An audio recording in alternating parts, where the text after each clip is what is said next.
वसईच्या कोर्ट परिसरासाठी नवीन जागा तसेच इमारत बनवण्यासाठी सर्व वकील यांच्याकडून आंदोलन करण्यात आला। नमस्कार, मी अजय वर्मा आणि आपण सगळे पाहतात राष्ट्रप्रथम न्यूज। ब्रिटिश काळात बनवलेला कोर्ट आणि वसईमध्ये वाढती लोकसंख्या त्याला लक्षात घेऊन वसई परिसरात नवीन कोर्ट तसेच चांगली इमारत बनवण्याबद्दल वसईच्या बार असोसिएशनच्या वकिलाकडून आंदोलन करण्यात आला।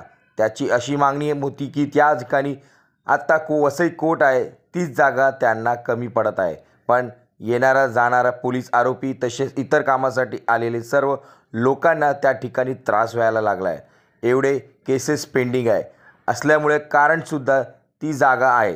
चांगली जागा भेटली, चांगली इमारत बनवली तर मोठ्या प्रमाणात येऊन तिकडे लवकरात लवकर केसेस निवारण होणार।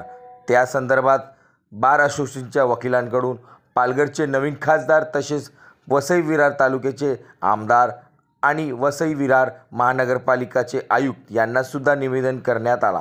काही दिवसा अगोदर वसई न्यायालयासाठी चांगली जागा तसेच नवीन इमारती करण्याबाबत सर्व बार असोसिएशनच्या माध्यमातून वकिलांकडून नवीन जागा आणि त्यावरती कोर्टाची चांगली इमारत बनवण्याबद्दल आंदोलन करण्यात आला, पण जी जागा त्यांना कोर्ट परिसरासाठी चांगली असणार ते आज बार असोसिएशनच्या वकिलांकडून सांगण्यात आलेलं आहे। बघा, मीडियाशी बोलत असताना बार असोसिएशनचे वकील काय म्हणाले। 57 गुंठे जागा ज्याची जी मागणी करतायत त्याला 20 माळ्याचं प्लॅनिंग केलेलं आहे। आता 20 माळ्याचं जर तुम्ही कोर्ट बनवणार तर तुम्ही हा विचार करा, 20 माळ्याच्या कोर्टाला फक्त त्या लोकांनी 6 लिफ्टची प्रोव्हिजन आहे। 6 लिफ्टच्या प्रोव्हिजनमध्ये तुम्ही वकीलही त्याच लिफ्टने जाणार, सर्व जे क्लायंट्स येणार तेही त्याच लिफ्टने जाणार आणि वसईतल्या लाईटची व्यवस्था तुम्हाला माहिती आहे। मग तुम्ही 17 माळ्यापर्यंत पायी जाणार का प्रत्येक कोर्टामध्ये?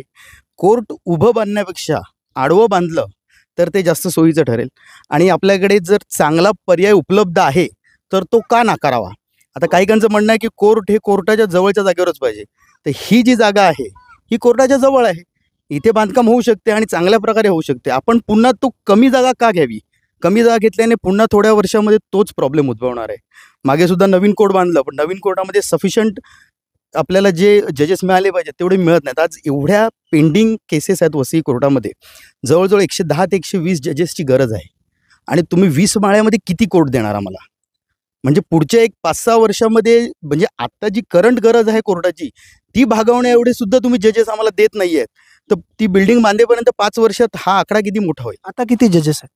आत्ता कोर्टामध्ये हार्डली 12-13 जजेस आहेत। म्हणजे 35 लाखाच्या वरती लोकसंख्या आणि 10 ते 12 आपल्याकडे फक्त जजेस आहेत आणि आता पण देत आहेत। जेडीसाठी ते 20 जजेस देत आहेत, तर 20 जजेसवर आपलं काम कसं होणार आहे? जेडी म्हणजे ज्युनियर डिव्हिजनचं जे कोर्ट आहे त्याला खूप प्रचंड फायलिंग आहे वसई कोर्टामध्ये आणि एवढी जी फायलिंग आहे, एवढा रेव्हेन्यू वसई कोर्ट जो शासनाला देतोय त्याचा बेनिफिट काय? आजच्या पण कोर्टात तुम्ही पाहिलं ना तर वकिलांसाठी सगळं टॉयलेट नाही आहे। मग हीच परिस्थिती आणि आपण खुराड्यात जाणार का राहायला? तिकडे पूर्ण दिवसभर काम करणार आहेत, 17 माळे तुम्ही पायी चढणार, पायी उतरणार। एखाद्या सिनियर वकिलाचा विचार करा की तो व्यक्ती एवढ्या वरती जाणार का? अशील सुद्धा एवढ्या वरती जाऊ शकता का? त्यात तुम्ही जजेसना राहण्यासाठी 17 ते 20 माळ्यापर्यंत प्रोव्हिजन केलेले आहे। आता हा विचार करा, संध्याकाळी 6 नंतर कोर्ट खाली होणार, कोर्टातली सगळी लोक जाणार, म्हणजे जजेस काय भूतांसारखे राहणार का वरती? त्यांना काही प्रॉब्लेम झाला आणि त्यावेळेला लाईट गेली तर तो व्यक्ती त्यांच्या फॅमिलीला घेऊन 17 माळे पायी उतरणार?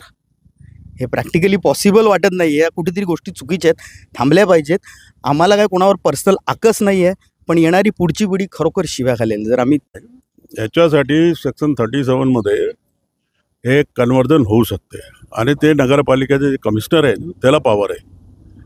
जर हे पब्लिक इंटरेस्टमध्ये आहे आणि पब्लिक इंटरेस्टवर डिमांड करतो की साहेब आम्हाला कोर्टासाठी जागा पाहिजे आणि तो जागा नाही, आम्हाला हे मोठी जागा पाहिजे आणि याच्यामध्ये जर कुठलाही रिझर्वेशन टाकला असेल तरी तो रिझर्वेशन कमिशनर हटवू शकतो आणि तो दूर करून आम्हाला ते जागा देऊ शकतो। त्याच्यामध्ये काय मोठी काय बनगड नाही आहे। सगळे वकिलांनी जर मिळून कमिशनरला भेटला आणि कमिशनर त्यासाठी सगळ्या वकिलांना एकत्र येण्याची गरज, ते सगळे वकील म्हणजे आमच्या बारचे लोक एकत्र आहे।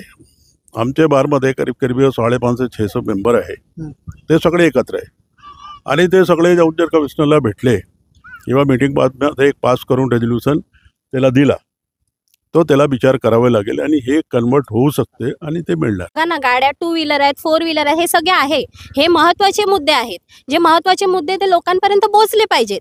फक्त आम्हाला 20 माळा पाहिजे, 22 माळे पाहिजेत, 26 माळे पाहिजेत तसं बोलून चालणार नाही. आजूबाजूचा परिसर पण पाहिजे. हवा खेळती हवी, त्या हिशोबाने वकील वर्ग कामावर जागा आहे. हो. तर त्याने आधीची जी ज्यांनी हे केलेलं आहे, धरणं आंदोलन धरलेलं आहे, ती जागा अपुरी आहे आणि त्या मानाने ही जागा व्यवस्थित वाटते. कारण ह्या जागेमध्ये पार्किंगचा विषय असेल, गार्डनचा विषय असेल किंवा जे काय आहे त्याप्रमाणे व्यवस्थित जागा आहे आणि जी ती जागा ते सांगतायत तर त्याच्यामध्ये कसं आहे की ती जागा अपुरी पडणार आहे. म्हणजे तिकडे महिला पक्षकार किंवा महिला वकील, त्याच्यानंतर मग ते वॉशरूमचं काही असेल, बाथरूमचं आहे, पार्किंगचं आहे आणि त्याच्यामध्येच पोलीसवाले, त्याच्यानंतर जे आहे त्यांचं जे स्ट्रक्चर आहे 17 माळ्याचं, तर ते काही 20 माळ्याचं जे स्ट्रक्चर सांगतायत तर ते स्ट्रक्चर फक्त तेवढंच आहे. त्या व्यतिरिक्त पार्किंगची जागा आहे. आज एवढे वकील आहेत, 2-3 हजार वकील आहेत, तर त्या मानाने ती जागा आम्हाला अपुरीच पडणार. म्हणजे माळे वाढवणं